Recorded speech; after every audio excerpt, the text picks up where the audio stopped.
മനുഷ്യനെ പ്രകാശിപ്പിക്കുന്ന സത്യവെളിച്ചം ലോകത്തിലേക്ക് വന്നുകൊണ്ടിരുന്നത്.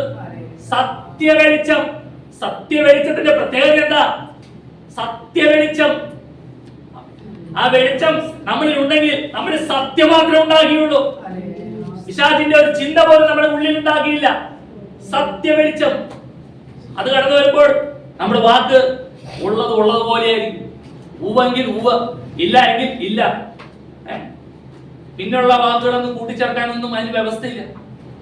കാരണം സത്യവെളിച്ചം അത് നമ്മളിൽ കടന്നുകൊണ്ടിരിക്കുക. ഏത് മനുഷ്യനെ പ്രകാശിപ്പിക്കുന്ന സത്യവെളിച്ചം ലോകത്തിലേക്ക് വന്നുകൊണ്ടിരുന്നു. എന്നിട്ടോ അതിന്റെ 14ാമത്തെ വാക്യം വായിച്ചേ. വചനം ജഡമായി തീർന്നു, കൃപയും സത്യവും നിറഞ്ഞവനായി നമ്മുടെ ഇടയിൽ പാർത്തു. ഞങ്ങൾ അവന്റെ തേജസ് പിതാവിൽ നിന്ന് ഏകജാതനായവന്റെ തേജസ്സായി കണ്ടു. നോക്കിയേ, ഈ വചനം ജഡമായി തീർന്നു, കൃപയും സത്യവും നിറഞ്ഞവനായി നമ്മുടെ ഇടയിൽ പാർത്തു. ഇത് അനുഭവിച്ചറിഞ്ഞു അല്ലേ? ആമേൻ. നമുക്ക് വേണ്ടി പാപയാഗമായി തീർന്നു. നമ്മുടെ കടുഞ്ചുമപ്പായ പാപത്തെ ഹിമം പോലെ കർത്താവ് യേശു ക്രിസ്തു വെളുപ്പിച്ചു. കാൽവരിയിൽ ഹല്ലേലൂയ, എനിക്കും നിങ്ങൾക്ക് വേണ്ടി രക്തം വില കൊടുത്തു വാങ്ങി. നോക്കിയേ, വചനം ജഡമായി തീർന്ന് കൃപയും സത്യവും നിറഞ്ഞ നമ്മുടെ ഇടയിൽ പാർത്തിട്ട് എന്നെ കേൾക്കുന്ന പുതിയ നിയമ വിശ്വാസികളെ, നമ്മളെ എന്തുമാത്രമാണ് ദൈവത്തോട് കാണിക്കുന്ന ആമേൻ ആത്മാർത്ഥത, സ്നേഹം എത്രത്തോളം ഉണ്ട്.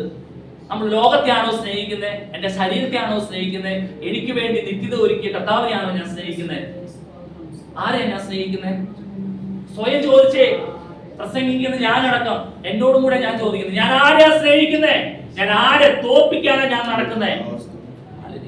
ഒരു ഇടയ ശുശ്രൂഷ ചെയ്യുമ്പോൾ ആമേൻ കാര്യങ്ങൾ പറയേണ്ടതുപോലെ ഞാൻ പറഞ്ഞില്ല എങ്കിൽ ആരാ കുറ്റക്കാരാകുന്നേ? നിങ്ങൾക്ക് മനസ്സിലാകേണ്ടതുപോലെ ഞാൻ മനസ്സിലാക്കി തന്നില്ലെങ്കിൽ ആരാ കുറ്റക്കാരാകുന്നേ? നമ്മുടെ മക്കളൊക്കെ തെറ്റ് ചെയ്ത് കഴിഞ്ഞാല് നമ്മൾ എന്താ ചെയ്യാ? പിള്ളേരെ ശാസിക്കുമല്ലേ? പിള്ളേരെ ശാസിക്കുകയും ചെയ്യും, തെറ്റാന്ന് തിരുത്തി കൊടുക്കുകയും ചെയ്യും. എന്നതുപോലെ ദൈവസഭയിൽ ഒരു ഇടയനാക്കി വെച്ചിട്ടുണ്ടെങ്കിൽ ബോധ്യപ്പെടുത്തണ്ടേ? ഞാനിത് ബോധ്യപ്പെടുത്താൻ ഇന്ന് കുത്തി പറഞ്ഞാണ്, അല്ലെങ്കിൽ ആളെ നോക്കി പറഞ്ഞാണ് അത് ദൈവത്തിന് മുന്നിൽ ന്യായീകരണമാവും. പറയേണ്ടതുപോലെ പറയേണ്ട സ്ഥലമല്ല ദൈവസഭ. ഇവിടെയല്ലേ നമ്മൾ ഒരുക്കം പ്രാപിക്കേണ്ടത്?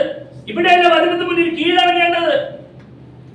ഏത് മനുഷ്യനെ പ്രകാശിക്കുന്ന സത്യവെളിച്ചം ലോകത്തിലേക്ക് കടന്നു വന്നിട്ട് ആ വെളിച്ചത്തിന് കൂട്ടു നിൽക്കാതെ അശുദ്ധിക്ക് കൂട്ടു നിൽക്കുന്ന സ്വഭാവം ഉണ്ടെങ്കിലോ അതൊരു ദൈവത്തിന് ചേർന്നതല്ല. പറയേണ്ടതുപോലെ പറയേണ്ട സ്ഥലത്ത് പറയണം. കർത്താവിന്റെ വരവ് ഏറ്റവും ആസന്നമായിരിക്കുക. സോപ്പിടുന്ന പരിപാടിയൊക്കെ അവസാനിപ്പിക്കണം.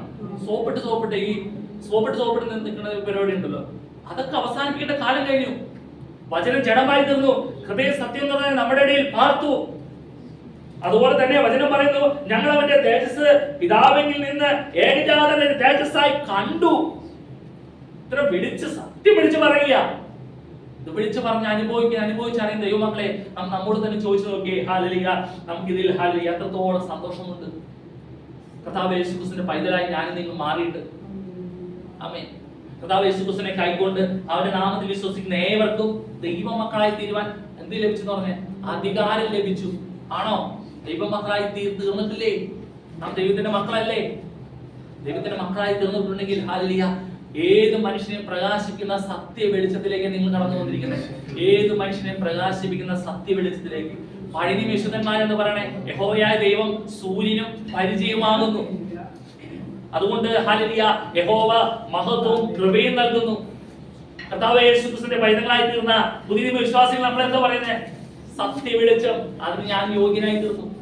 ഇനി കൃപയുടെ നീതിദാനത്തിന്റെ സമൃദ്ധി ലഭിക്കുന്ന കർത്താവ് യേശു ക്രിസ്തു മുഖാന്തരം ഞാൻ ഏറ്റവും അധികമായി ജീവനിൽ വാഴും. ഈ ലഭിച്ച നന്മ കൊണ്ട് ഞാൻ ഏറ്റവും അധികമായി ജീവനിൽ വാഴും.